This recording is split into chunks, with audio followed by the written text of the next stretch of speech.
Welcome to TWT Talks with Tito. This is Tito Medrano back for another episode, back in your life. So today we're going to talk about pretty much, there's a lot of talks about free agency, which wrestler's going to go where. A lot of contracts are up, especially in AEW. So today's episode is top 18 talent that WWE or Triple H or WWE and Triple H would sign if they were not under contract, if they were available to sign.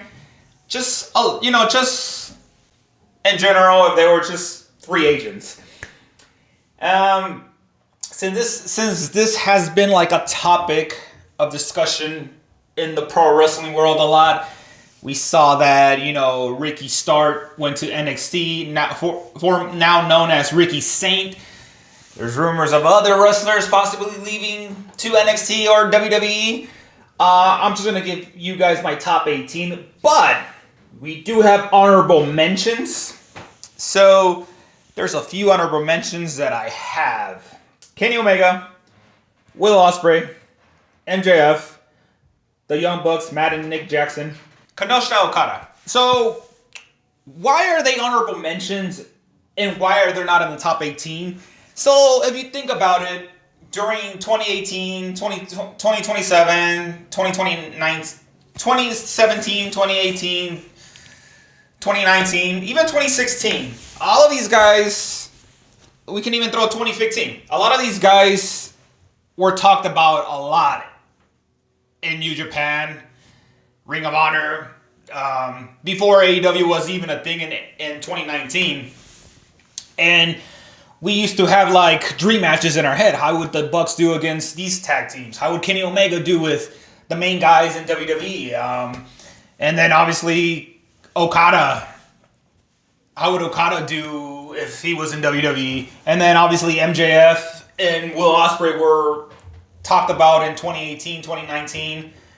2019 moving forward, how would MJF do with this person in WWE? How would he do in the mic? And how would Will Ospreay do if he had a dream match with AJ Styles or anybody that had the kind of style that Will Ospreay had?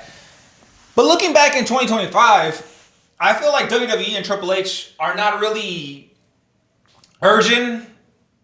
They don't really have that sense of urgent of signing these guys anymore. And this is just me thinking outside of my head, and I'm not here to assume or anything. It's just, I feel like WWE and Triple H, if they're going to sign someone from AEW, I feel like these guys are no longer the priority. Could it be because, Kenny Omega and the Young Bucks were AEW guys from the start? Same thing with MJF. Obviously, Okada and Will Ospreay got signed from New Japan. So it's a lot that I probably... If you would have told me, if Triple H would have took over WWE creative control-wise in 2019, around that time, 2018, I would probably be I think he would probably sign these guys in a heartbeat. But I feel like now, Triple H, WWE, as far as the creative side, they're not really looking for these guys anymore like they probably were during that time. But during that time, we know Vince was in charge. I feel like none of these guys would have never signed knowing that Vince was in charge. Triple H now being in charge, I feel like, personally, this is just me, it's a theory that I have in my head. I just personally think Triple H and WWE, as far as the creative team that he works with, these guys are no longer a priority for them to sign. That's just my take on that. And that's why I put them as honorable mention, all these guys that I mentioned, because I feel like perhaps in the future, because, we all know Triple H is known for saying, I'll do anything that's good for business. And a lot of these guys have a great value on their name. But like I said, a lot can happen in 5-10 years from now. We don't know. But a lot of these guys are in their mid-30s. Some of them are close to their 40s. MJF, he's still in his mid-20s. Same with Ospreay. But as far as the Bucks, Omega, and Okada, they're up there in age as far as mid-30s goes. So, and some of them are close to the 40s. So, we don't know. And some of these guys in the list are over 40, so that I'm going to mention. And I'm going to explain why I put these male and females in this list. But yeah, those are my honorable mention. Okada, Kenny Omega, MJF, the Young Bucks. Yeah, those are my honorable mentions as far as the list goes. So I just wanted to talk about that and get to the list. Coming in at number 18. The Gun Bros. Austin Gunn, Colton Gunn. Why do I think Triple H would sign these guys? Here's why. Triple H has a good relationship with Billy Gunn, the father of Austin and Colton Gunn. You know, part of the DX back in the days. I feel like Triple H would sign these guys. I honestly believe these guys will go through NXT before they go to the main roster. Obviously, Shawn Michaels is in charge of NXT. Shawn Michaels, again, also has a friendship with Billy Gunn. So I do see the Gunn brothers going to NXT. I do see them getting signed with NXT and then going to the main roster in the near future, because I feel like the tag team division is very hard and it's red hot in WWE. And I feel like these guys will make a lot of noise in NXT as far as, you know, who they are, what they represent. And obviously the friendship that Billy Gunn has with Shawn Michaels and Triple H, it would make sense for these guys to be signed by WWE if they were not under a contract with AEW, of course. So they come in at number 18 because I honestly think that eventually they will get signed by NXT/WWE. And yeah, due to the relationship that Billy Gunn has with Triple H and Shawn Michaels back in D-Generation X and the Attitude Era. And obviously, Billy Gunn being a focal point during that time with being a part of that faction with DX, with Road Dogs, X-Pac, Chyna, Triple H, and Shawn. So yeah. So the Gunn brothers come in at number 18. Coming in at number 17. Hook. Why do I think Hook would get signed? Listen, if they signed Ricky Starr, formerly known Ricky Starr, now known as Ricky Sane, I think they would sign Hook. Hook would fit perfectly in NXT. Hook being the son of Taz formerly known as working for WWE as a wrestler and a commentator back in the days. This would be a no-brainer to me. Hook has everything that WWE is looking for as far as talent, as far as looks goes. And I think Hook would make a case to be... I think he's going to go to NXT if he gets signed first, though. And again, these are just picks that I think will happen in the future. Doesn't mean it's going to actually happen, but I think if it happens, these are the names that will get signed by WWE or Triple H. But yeah, I just feel like Hook is one of those guys that will fit perfect for NXT or WWE, especially being under, you know, Shawn Michaels or Triple H. And it's crazy though, because I did say Triple H and WWE, but I'm also going to throw in Shawn Michaels, because, you know, Shawn Michaels running NXT. A lot of these talents could be signed by NXT first before they go to WWE. So yeah, I think Hook would make a lot of sense. Possibly have a feud with Ricky Sane and NXT. There's a lot of Joanne Evans. There's, you know, Ethan Ego Page. Familiar face there. Sean Spears. You know, there's just a lot of talent there for Hook to work with. And the possibilities of him having a match, possibly winning belts like the North American title, and, you know, just a lot of possibilities for Hook. I think Hook would fit perfectly in NXT and then make the jump to the main roster eventually. But yeah, Hook comes in at number 17. Coming in at number 16, FTR, Cash Wheeler, Dax Harwood, formerly known as the Revival. These guys were named Dash Wilder and Scott Dawson. Why do I think they would get signed with WWE again? Look, if you look at FTR, well, there were the Revivals in WWE. Their NXT run was amazing. Triple H booked these guys perfectly. They had a good rivalry with the DIY, you know, Tommaso Ciampa and Johnny Gargano. They were NXT champions. It all went downhill when they got signed, but when they moved to the main roster. And we know Vince was in charge during that time. Vince did not know how to book these guys properly. And it sucks because the Revival during that time, formerly known as the Revival, there was so much potential for them to have good matches with the Usos, with the New Day, with a lot of tag teams during that time. And for some reason, Vince never saw that, and he pretty much kind of ruined it for the Revival FTR during that time. And that's why they wanted to leave WWE. And it's crazy to believe they were Raw and SmackDown Tag Team Champions.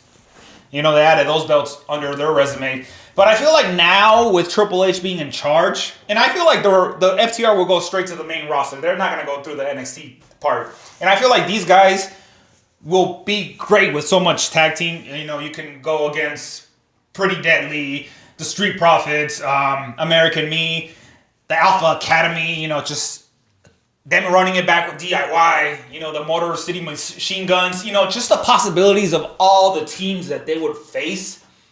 And they can either, you know, be on Raw or SmackDown, and I feel like, the War Raiders, you know, there's so much potential matches for them if they go back to WWE. That's if. And I was very 50-50 on this. I don't know if I was like, should I put him on the list? Should I not? But I have to. Because I feel like with Triple H being in charge, them coming back, the possibilities are very, very high. If they're not under contract, of course. But yeah. They come in at number 16. Coming in at number 15. Renee Paquette, formerly known as Renee Young. So, look, Renee Paquette, when she left WWE, formerly known as Renee Young, a lot of people were sad because, you know, Renee Young, as far as commentator, as far as backstage commentator, she was such an asset to the company. She was great anywhere. You put her on Raw, you put her on SmackDown, backstage, in the commentating team. She would kill it. She would work perfectly with Michael Cole, Corey Graves. I feel like with the team that they have now, like if you put her with Pat McAfee, Michael Cole, or Wade Barrett, or anybody in the commentating team, Renee Paquette knocks it out of the ballpark. She's so talented. She's so great. We know after her husband, Jon Moxley, formerly known as Dean Ambrose, when he left, it kind of like, we kind of sensed that she was going to leave. And I know a lot of people were sad that she left, but it was not surprising when she left because, you know, at the time I feel like she accomplished everything she wanted with WWE, but I feel like Renee Paquette, if she ever comes back to WWE, she still has a lot of things to showcase as far as her talent, as far as whatever she does.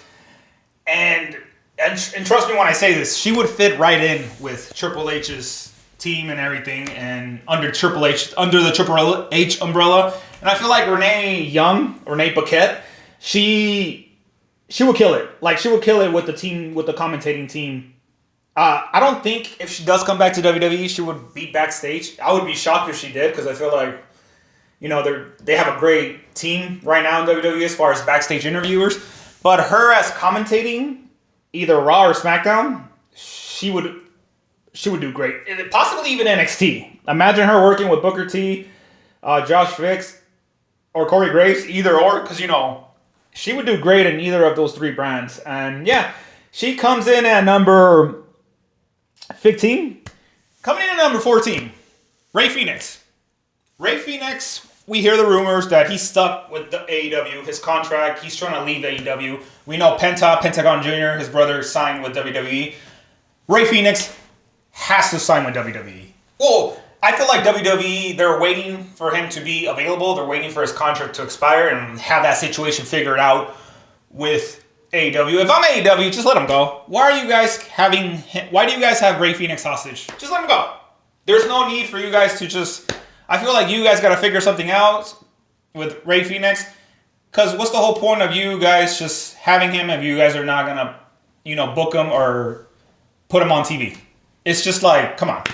Just let him go. Let him go join his brother Penta. And Penta and Rey Fenix can be the Lucha Bros again. And obviously we talked about the potential with FTR. The matches that they can have with Motor City Machine Gun, the DIY, FTR if they get signed back. It's the Street Profits, American Me, Alpha Academy, War Raiders.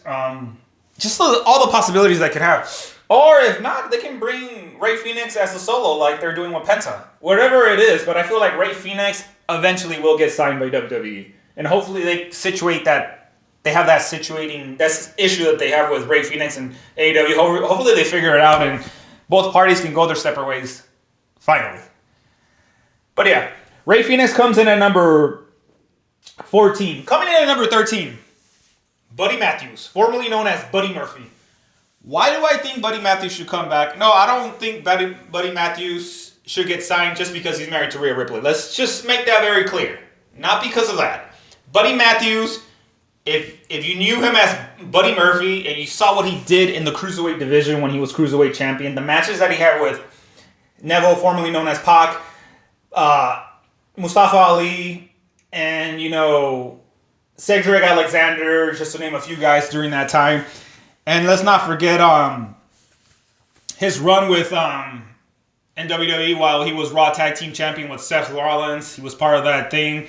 That he was... Buddy Matthews is such an amazing talent that I feel like WWE would definitely sign him back. Because you can put him with anyone, and he'll put a good match with anyone. And I feel like this time around, with Triple H being in charge, he would get booked the way he should get booked. And yes, I get it. He's married with Rhea Ripley, but that has nothing to do with it. Because before he was married with Rhea Ripley, we knew how good Buddy Matthews was, and I feel like and it would be convenient for him to go back to WWE because he'll be with Rhea Ripley. But the reality is this: Buddy Matthews, I can see him being an IC champion or a US champion. I think he's that good. And I feel like, and I honestly believe if he didn't twist his ankle during that event at AEW Grand Slam Australia, he probably would have been Continental Champion. That's what I think. But I think Buddy Matthews, eventually he's going to go back to WWE because I feel like that's where he should end his career.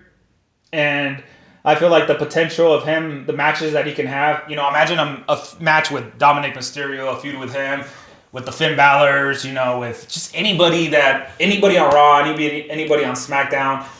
The matches with Carmelo Hayes, Finn Balor, Andrade. I know he had great chemistry with Andrade during WWE and AEW. I just think he would be great anywhere you put him. And I think he's a potential. I'm not gonna say he's a future world champion or WWE champion because I feel like if he comes back to WWE, and he gets signed, we do got to see more. But I do see him winning an IC title or a United States title if that ever happens. But yeah, I definitely see Buddy Matthews getting signed with WWE if his contract is, if he's no longer under contract with AEW, of course. Moving on to number 12, Pac, formerly known as Neville. Look, when he left WWE, Neville, formerly known as Neville, it was so bizarre how he left WWE because this guy, he was known as the Cruiserweight. He was the king of the Cruiserweight. I personally think they made that division for him. And Pac was that guy in that Cruiserweight division. He was a champion for a while. And I feel like they did him so dirty when he lost the belt to Enzo Amore. That was just like, you serious? And no disrespect to Enzo Amore, but Pac should have never dropped the belt to him. And I feel like they didn't have nothing. They couldn't do anything with Enzo that they put him in the Cruiserweight division. But Pac left during the time because, he was just fed up with creative control as far as Vince goes. And I know Triple H wanted Pac to cut. He wanted to sign Pac. He wanted Pac to not leave. But I feel like Pac was too frustrated with WWE that he didn't want nothing to do with them. And he was frustrated with the way he was getting booked. And I know there was something the last day Pac was in WWE that said that Enzo was going to drop the belt to him and then he was going to drop it back, and Pac had wanted no part of it and he walked out of the company.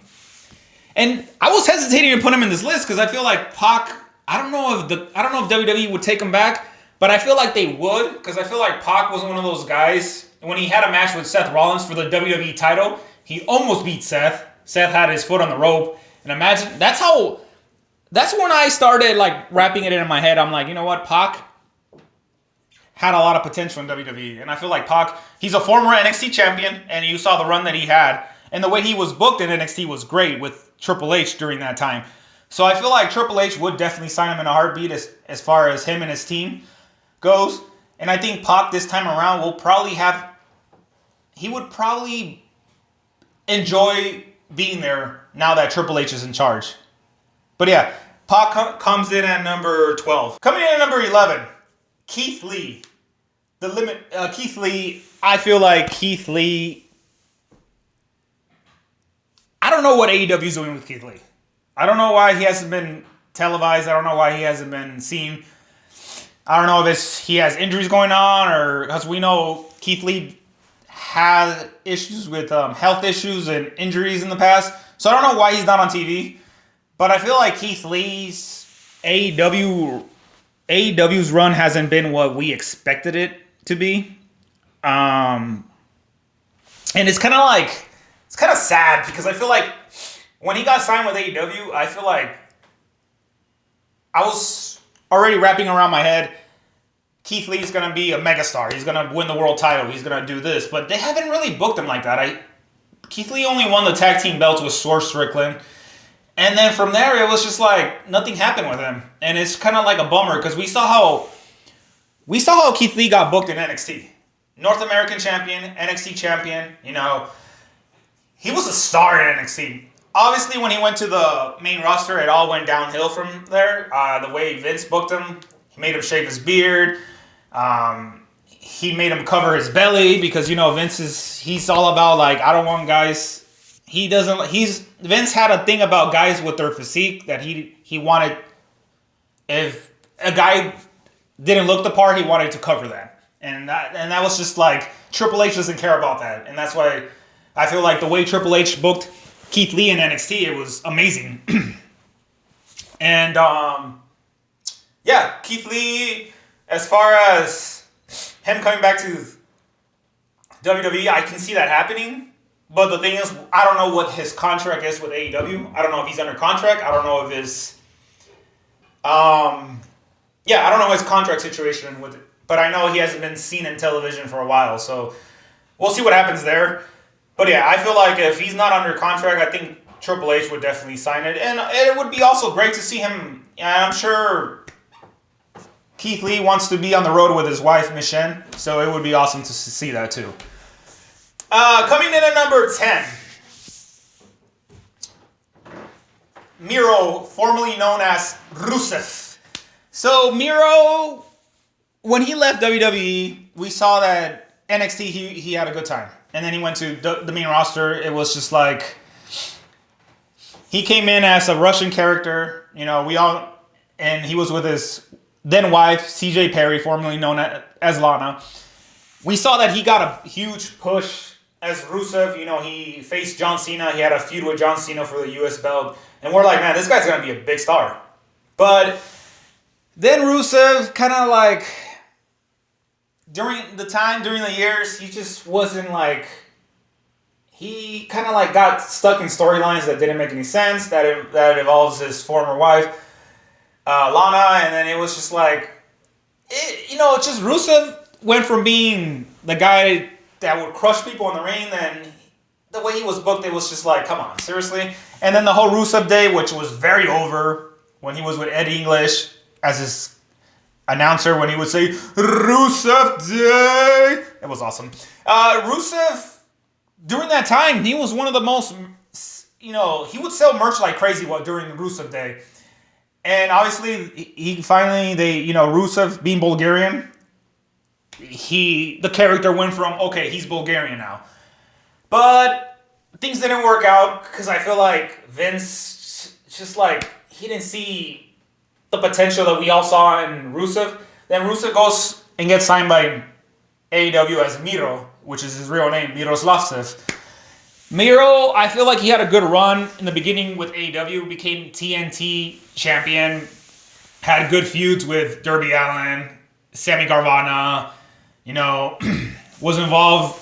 But then after that, it's just like kind of went downhill. Matches with Hobb, I see people cheering meat. And then he was involved in storylines that didn't make any sense as well. And I'm like, you guys are doing the same thing that Vince is doing with Miro. Like, I just feel like Miro is the type of character that you gotta book him as a crusher, as a killer, as a guy that goes in there and handles his business and puts good matches with anyone. They didn't do that in AEW towards the end. Miro, I feel he's no longer with AEW, according to what I hear. I think that he's no longer with the company anymore. So, will Triple H be open to signing him? I think he will. I think Miro, if you put him in the match with anyone, with Sheamus, he has a good friendship with Sheamus outside of wrestling. You know, Drew McIntyre, just Gunter. Imagine a match with Gunter. You put him with even the top guys like Roman, Seth, Cody, possibly running back with John Cena, you know, CM Punk. I feel like Miro would be great if you... Oh, Chad Gable, Finn Balor, Damian Priest. Just to name a few guys on top of my head right now that are circulating in my head. I feel like Rusev would do good. Braun Breaker. Oh my God, just the possibilities of the names that he would face in WWE right now. But yeah, we'll see what's going on there. Do I see Miro going back to WWE? Maybe. I'm like a maybe in that, because I feel like Miro, if he doesn't go back to WWE, he might go to TNA. Even though TNA and WWE are now a partnership, I can see that happening. Maybe he goes to TNA first. Or maybe Miro goes to New Japan, because I feel like New Japan would be a great fit for him. But then again, I don't know. It's just something that I'm thinking on the top of my head. But I do see Triple H signing him if his contract situation is, you know, settled with AEW. I do see him signing him. All right, moving on to number 9. Saraya, formerly known as Paige. Saraya's contract is going to be up in September with AEW. I won't be shocked if Saraya leaves AEW, because I feel like Saraya has been MIA. I'm pretty sure she's handling her own business outside of wrestling. But as far as the booking goes, in the beginning it was great. She, you know, won in All In her country of England, and then she had a feud with Britt Baker, and then she had the feud with Toni Storm. But since then, it's kind of like she went MIA. I was hoping that Saraya would be feuding with Mercedes Moné. I was hoping she'd be feuding with Toni Storm, Mariah May. A lot of these girls that would make a lot of sense for her. But after that, you know, they weren't really booking her as they should have booked her.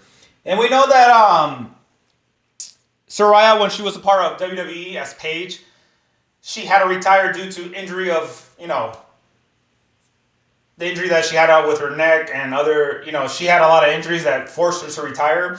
They had that gig for her as SmackDown general manager. But I know Saraya deep down didn't want to do that, and probably, you know, she kind of like wanted out. And I think as far as like the relationship that she had with WWE, I don't want to say it ended sourly, but it kind of like, okay, like they were not invested in her, and she was not invested in them, and they went their separate ways. And then she signed with AEW. But I feel like Saraya with AEW, it's kind of shifting that direction as well. It's kind of like both parties are not on the same page, and it's crazy, I just said page. And I feel like Saraya, if her contract is up in September, I won't be shocked if she doesn't renew her contract with AEW. I won't be shocked if she jumps the other ship. Because I feel like Saraya right now, you put her with Rhea Ripley. Whoa, that would be awesome. You put her with Liv Morgan. Awesome. You put her with Bayley. You put her with Alexa Bliss. You put her with Charlotte. They can run it back with Charlotte, because I feel like the first time they did it, it was bizarre. Bianca Belair, Naomi, Roxanne Perez. You know, just a couple of names that I'm throwing out there. Saraya would be absolutely amazing with any of these girls. Tiffany Stratton, you know, you name them all. Like, Saraya would fit perfectly with all of them. And you can also do like matches in NXT with Cora Jade, with Julia, with Stephanie McCool, you know, Keelani Jordan. I mean, I'm just throwing names out there. The possibilities, the matches that she can have right now with all these NXT talent and WWE main roster. Woo! Just thinking about it gives me like, oh yeah, I already see these matches in my head. Just imagine the storyline. And imagine if AJ Lee comes back and her and AJ Lee run it back one more time. Oh. I mean, so yeah, Saraya comes in at number 9. But we'll see what happens. I don't know. I don't know what's gonna happen when her contract does end in September. But yeah, that's what I heard. That's what she said. So we'll see what happens there. Coming in at number 8, Claudio Castagnoli, formerly known as Cesaro. So Claudio Castagnoli, I did mention that there's a lot of guys. There's a few guys in this list that are up there in 40. Claudio Castagnoli is 44. But this guy can put a good match with anyone. And I feel like he left WWE just because he didn't see eye to eye with Vince. He didn't see eye to eye with creative control during that time. And it was a bummer because Claudio Castagnoli is one of those guys that he's such a great talent in that ring. And during his time with WWE, he only won the United States title. He never won the IC title, which was a crime, in my opinion. Never won a world title belt as far as WWE goes. And it was a crime. Because I feel like this guy had everything. He had everything to be a big star in WWE. And if you put him, you saw the matches that he had with Sheamus. You saw the matches that he had with Roman, with Seth, with just to name a few guys. Imagine Finn Balor, a lot of these guys, he had great matches with a lot of these guys. Imagine Claudio Castagnoli coming back to WWE and having a good match with Chad Gable, Gunter, Ludwig Kaiser, Braun Breaker, like these talents that he hasn't faced. Ilya Dragunov, whoo, my God, I'm just getting excited just thinking about all these possible matches. Penta, I don't think he even did he have a match with Penta on AEW? I don't think he did. I don't think they crossed paths. But just imagine all those possibilities. Oh, CM Punk, and running it back with Roman, Seth, and all these guys, it would be, Drew McIntyre. Imagine him and Drew McIntyre. It would be amazing to see. And Claudio Castagnoli, yes, he has the whole Death Riders going on with Pac, which I did forget to mention. Pac and him they're in this list too. They're part of the Death Riders. So, we'll see what happens there. And as far as Buddy Matthews, I did forget to mention, Buddy Matthews did sign a contract with AEW, so I don't see him leaving either, but I do see potentially him going to WWE eventually when that contract's up. But going back to Claudio Castagnoli, he does have, he is involved with the whole Death Riders, and I feel like that's great for him and Pac and the other guys. But I feel like Claudio Castagnoli eventually should probably end his career with WWE. Imagine him, possibly a match with AJ Styles. I'm just thinking of all the names that he can possibly have, the matches. But yeah, Claudio Castagnoli comes in at number 8 in this list. Coming in at number 7, Malachi Black, formerly known as Aleister Black. Alright, so I know it's kind of shocking that he's in this list because he's no longer with AEW. His contract is done. I'm pretty sure he has a 90-day clause where he can't go anywhere. But Malachi Black, formerly known as Aleister Black, his real name is Tommy Ends. He is one of those guys that I think Triple H will sign. I'm like, if there's like a percentage that I would put of the possibilities that Triple H would sign him, I'm leaning towards 90 or 95%. 5% would be just because maybe contract negotiations or maybe just something that was not added to that contract. But I'm like 90, 95%. I would probably even say 99% sure that he would sign him. There would only be like a 1% chance that he wouldn't get signed. Or 5%. Or 10%. But I feel like Malachi Black, the way he got booked in NXT as Aleister Black was great. Triple H knew how to book him. Good matches with Johnny Gargano, Andrade, Tommaso Ciampa, Adam Cole. Just the guys that he had, the chemistry that he had during that time. Teaming up with Ricochet during that time. I feel like Malachi Black is destined to go back to WWE. We saw when he went to when he went to NXT to the main roster in WWE, it was just horrible the way he was booked. Vince had no idea how to book him. Creative Control had no idea how to book him. I think he would have found more success if Triple H would have been in charge during that time. And Malachi Black, he's still the storylines that he had with Seth Rollins, Buddy Matthews during that time. Buddy Matthews during that time. I mean, he had a match with Claudio Castagnoli during that time. And, I feel like also it did hurt him that he was injured during that time in the main roster, so they didn't know what to do with him, and they just put him in some weird segments, like where he would say, answer the door. And it was frustrating for him, I bet. And it just sucks because I feel like Aleister Black, and I don't want to say that he was going to be that guy, but I feel like if there was a dark gimmick that was going to replace The Undertaker, I would say it was going to be him and Bray Wyatt, rest in peace. But the reality is this: Vince doesn't know how to book dark gimmick characters, and unfortunately for Malachi Black, he was stuck in that situation where he just decided to leave. When Malachi Black signed with AEW, it all looked great in the beginning. The feud that he had with Cody Rhodes, we're all like, okay, he's going to have a run with the TNT title. He's going to have a run with the AEW World title. He's going to have a lot of these matches, which he did not have none of these matches. He was stuck with the House of Black, with Buddy Matthews, Brody King, and Julia Hart. Look, I'm a huge fan of the House of Black. I like what they did. But Tony Khan really wasted that for no reason.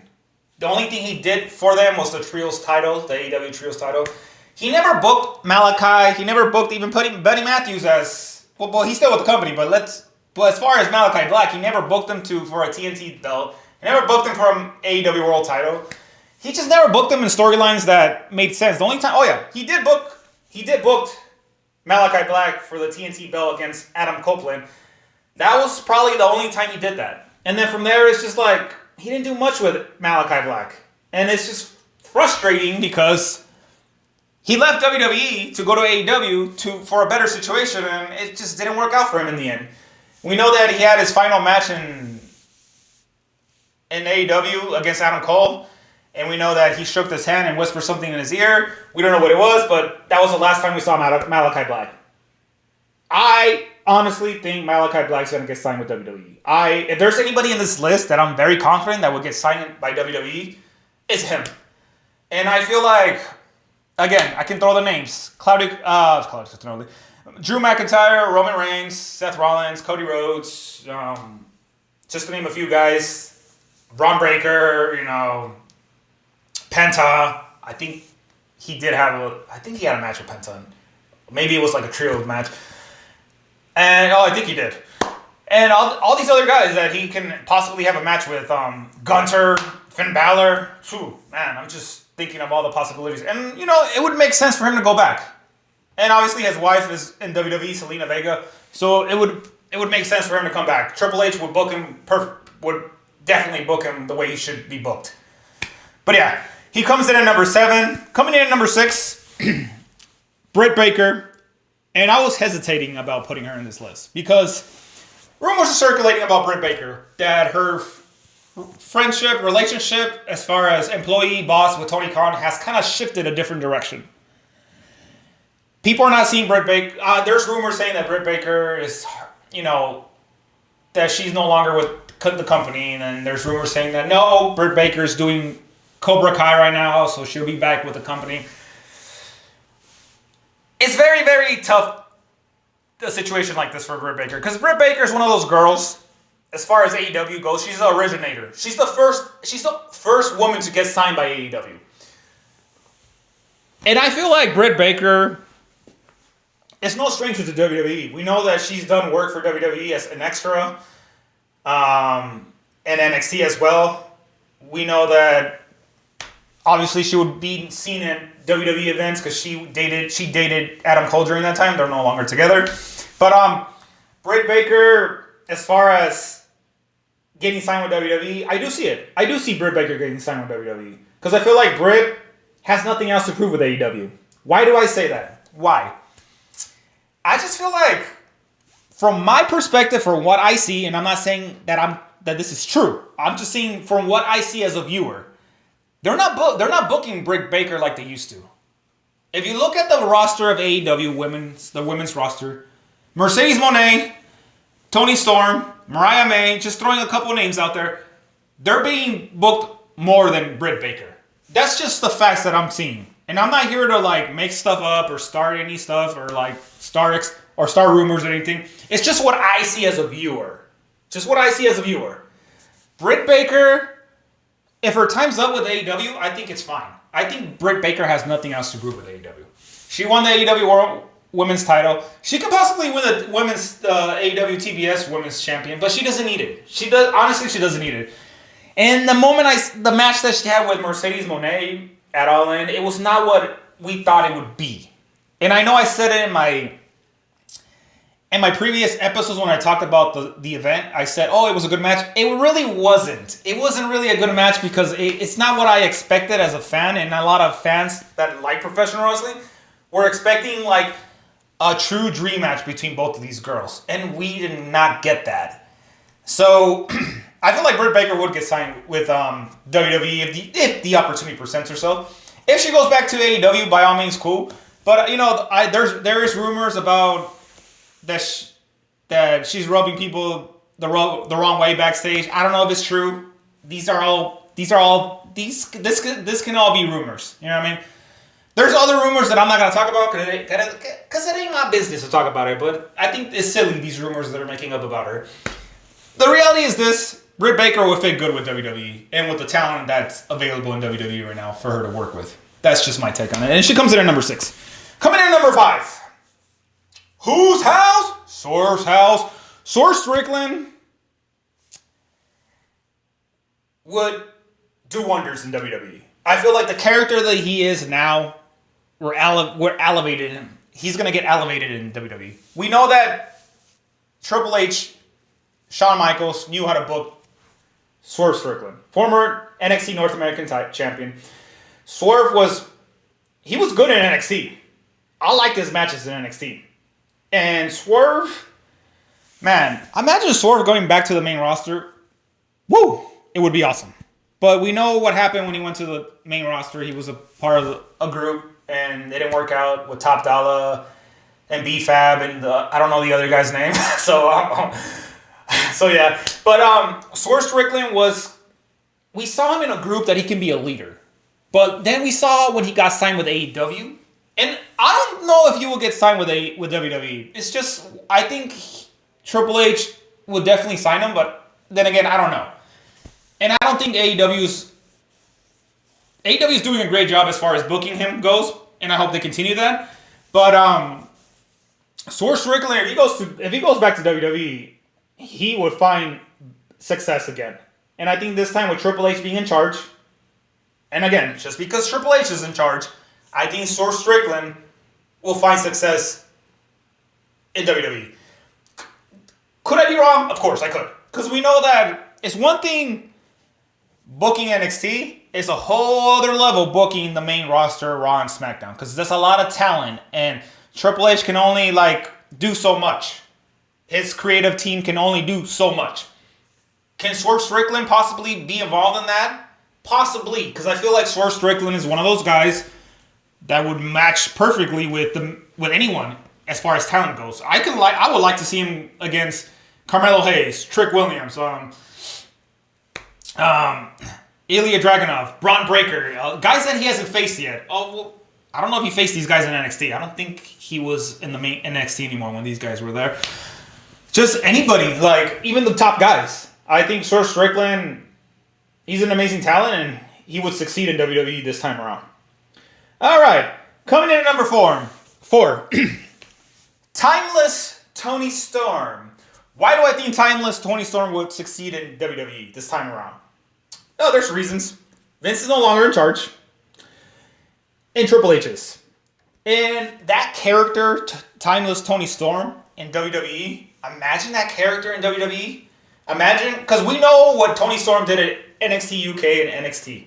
We know the feud that she had with Rhea Ripley before Rhea Ripley became the star that she is today.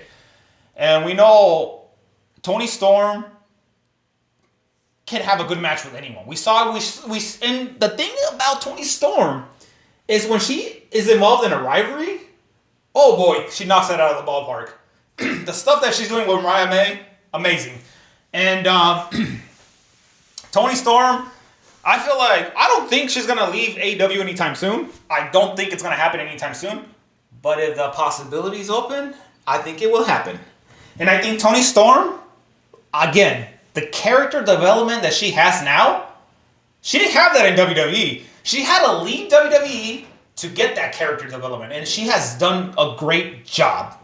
Imagine Timeless Toni Storm, this character of her right now in WWE. It's money. I think it's money. I think she'll put good storylines with any girl in the WWE. But yeah, she comes in at number 4, and we know the reasons why she left during the time. The main roster was just, again, like they have done to many talents that are in this list. They didn't capitalize on them, and they didn't capitalize on her in the main roster. But yeah, Toni Storm comes in at number 4. Coming in at number 3, Adam Cole, baby. Why do I think Adam Cole will end his career in WWE? There's a lot of reasons why. Again, Triple H is in charge. Not only that, Adam Cole, if you saw NXT during that time, when he was part of the Undisputed Era, when he was the longest reigning NXT champion of all time, 402 days, when he was the first ever NXT North American champion, won the NXT tag team champions with, I think it was Roderick Strong or Kyle O'Reilly. One of those two guys. It was one of those two guys. This guy was absolutely awesome in NXT. He was one of the best professional wrestlers during that time. Adam Cole, the way he got booked by Triple H was marvelous. And we saw the time during 2019, the NXT, SmackDown, Raw, Survivor Series. He was that dude. He was that guy. And I think Adam Cole always knew he was that guy. Adam Cole, the reason why he didn't re-sign with WWE and he didn't go to the main roster is because Vince was going to make Adam Cole the manager of Keith Lee, and he was going to change the Adam Cole name and put a different name on him. Nah. You don't do that to a talent like Adam Cole. Adam Cole said, you know what? I'm going to AEW. My ex-girlfriend at the time, Britt Baker, was there. I'm good friends with Kenny Omega and the Bucks. I can build a friend. I'm sure Tony Khan and me are gonna be. Tony Khan. They put a good name for him. For Tony, I'm sure Kenny Omega, the Bucks, and Britt Baker put a good name for Adam Cole to Tony Khan. And look, Adam Cole has done good things in AEW. Good matches with the MJF. Good matches with the Hangman Page. Obviously, we know that Orange Cassidy. You name the guys that he faced. Adam Cole can have a good match with anyone. But the reality is this: Adam Cole hasn't really won the belt. I don't think he has even won a singles belt yet. I don't think he has won the TNT belt, the Continental belt, the International belt, the AEW World Title belt. He has not won any of those belts, and it's a bummer. He hasn't even won a tag team AEW belt. Not that he needs it, but it's just, I'm like, come on, guys. Like, what are you guys doing with him? I think he won the trios belts with the Bucks. I'm not sure. I'm not 100% sure. But Adam Cole, if he goes back to WWE under Triple H's umbrella, this guy would have great matches with anyone. We saw what he did in NXT. We saw a glimpse of what he did in the main roster while they did the whole Survivor Series thing. Can you imagine him coming back? It would be amazing. And I feel like Adam Cole will sign with WWE when his contract is up with AEW. I'm not gonna sit here and say I have a feeling that I'm not gonna sit here and assure it for you guys, but I think it will happen. All right, we got two more talents, and we'll wrap this up soon. Coming in at number 2, Mercedes Moné, formerly known as Sasha Banks. Look, this girl will end in WWE. She will end her career in WWE. It would be a crime if she didn't. Mercedes Moné is killing it in AEW. She's being booked well. She's killing it in New Japan. She's doing great in AEW. But let's be honest. Mercedes Moné, I'm not putting words in her mouth, so don't come at me. Mercedes Moné, if she had the opportunity to go back to WWE, she would do it in a heartbeat. But we all know that comes with the negotiations, with contract negotiations and all. I feel like that's the reason why she didn't go back to WWE, because it had to do with contract negotiations. There was even a rumor, I don't know, and I think this is a rumor, that Mercedes Moné said that she wanted more money than Charlotte Flair. She wanted the same money or more money than Charlotte Flair. I don't know the contracts as far as the money, how much they get paid. I know sometimes they kind of like put it in the internet, but sometimes you can't really trust the internet because some people just want to put stuff just just so their article can be talked about. But if that's true, I don't blame the girl, because if you think about it, Mercedes Moné, Sasha Banks, what she did in NXT and what she did in the main roster, you gotta pay the girl her bread. And I think she's one of those girls that she elevated an era, which was the 4 Horsewomen. It was her, it was Sasha, it was Becky, and it was Bayley. All 4 of those girls are going to be talked about as an era where they elevated that women's division when no one cared about it. And Sasha Banks, she was booked okay as far as Vince goes. I didn't like that Vince would always make her lose to Alexa Bliss at times, which I feel like that was not cool. And she would always make her lose to Charlotte the majority of the time, which again, it was just like, come on, Vince, like book this girl the way she should be booked. But Vince didn't really. Sasha was not a priority for Vince, but Triple H was a priority for Sasha during NXT, and I'm sure Triple H would sign her back in a heartbeat if he had the opportunity. Because we know that Sasha, the matches that she had with Bianca Belair at WrestleMania, Charlotte, Becky, Bayley, the feud that she had with Bayley, she can run it back with those girls again. Possibly Naomi. We know the reason why she left. Her and Naomi left when they were women's tag team champions.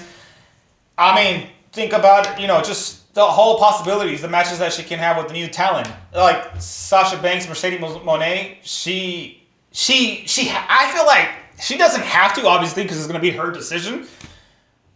But if there was a voice in her head, I think that voice in her head is probably telling her, you got to end your career in WWE. You just have to. And I think it will happen eventually. All right. Finally, coming in at number 1. And like I said, these lists are hard, but they're always fun. Coming in at number 1. Jon Moxley, formerly known as Dean Ambrose. Jon Moxley is, so far as AEW, when he signed with AEW, it's been great for him. I mean, the guy, 4-time AEW World Champion. Not really a fan of the whole run that he's going on with his 4th run, because the belt's under a briefcase. I don't understand that. But Jon Moxley, I feel like Jon Moxley, if you would have told me this 5 years ago, if Jon Moxley will come back to WWE, I would have said no. Because obviously Vince is in charge. But with Triple H in charge, Jon Moxley, I feel like, will come back to WWE. And we know that, again, he was part of the FCW, part of the NXT during that time. And I think Triple H was running it during that time. But Jon Moxley has to come back to WWE. I did mention early his wife, Renee Paquette. I think they will sign her in a heartbeat too. They would definitely sign Jon Moxley if his contract is up. I know he has the whole thing going on with the Death Riders and the feud with Adam Copeland and Jay White and all those guys. But Jon Moxley, I honestly believe Jon Moxley will come back. Why? He's a part of the Shield. The biggest faction that got pushed. Him, Roman, and Seth Rollins. Can you imagine if Jon Moxley was never left AEW and would have sticked around? You imagine Jon Moxley involved in the Bloodline story? You imagine him being involved in that? That would have been gold. You imagine Jon Moxley just feuding with Cody Rhodes, feuding with Roman and Seth again. Imagine Seth, Roman, Jon Moxley, formerly known as Dean Ambrose, main eventing WrestleMania for one of the belts, the WWE belt or the World Title belt. You imagine Jon Moxley running it back with CM Punk, having a match with Drew McIntyre. Just all the names that you could think of. Jon Moxley, I feel like will come back to WWE. It's just a matter of when and where, and it's just a matter of the right place at the right time. Jon Moxley will get signed by WWE. I think it will happen. I think it should. I think with Triple H being in charge, he would bring him back in a heartbeat. And I think Jon Moxley would be open to coming back because Triple H is now in charge. We know the reason why he left is the many reasons why a lot of people left in this list is because of Vince. Vince was in charge. And I feel like that's probably one of the reasons why Jon left. And Jon wanted to test his value outside of WWE. And he's done a great job in AEW. He's did a great job in New Japan. And yeah, I think Jon Moxley will come back to WWE. But yeah, that was my top 18. That was a lot. Yeah, that was a lot to talk about. But it was necessary to talk about that. But yeah, that was my top 18 of wrestlers in AEW that would get signed by Triple H and WWE and Shawn Michaels too, because I feel like some of these guys will do NXT first, if they were not under contract, if they were available. But yeah, that was my list. What do you guys thought of the list? Did you guys like it? Did you guys agree, disagree? Did you guys even agree with the honorable mentions? With that being Elimination Chamber is next week, so I'll be talking a lot about that. After the following week, we got UFC 313. So March is coming red hot, and there's a lot to talk about in March. But with that being said, guys, thank you guys so much for tuning in to today's episode. This is TWT Talks with Tito. This is Tito Madrano. I'll see you guys in the next one. Thank you guys so much again. And don't forget, we drop episodes every week, and if we don't drop them every week, we eventually will drop them. So stay tuned. And if you haven't seen any of the episodes from the previous episodes, what are you waiting for? Jump on it. Until then, I'll see you guys in the next episode. Goodbye. Take care.